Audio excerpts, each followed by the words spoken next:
So with these Jeeps, you can either run the pods off of the battery power or through the ignition power. To do that, it's really simple. So we connected it to AUX 4. What we're gonna do is go into the settings, go to AUX switches, click on AUX 4. Within these settings, there's a couple different things you can do. If you see type right here, there's latching. That means when you push the button, it'll stay on, or you can click momentary.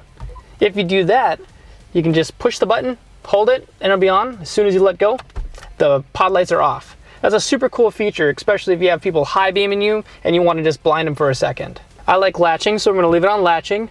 Next, right below it, we have power source. Now, power source coming straight from the battery, that means even when your ignition's off, you can still power up those 4 bangers to show them off, whether you're at the mall or off-road, or you can click the ignition button.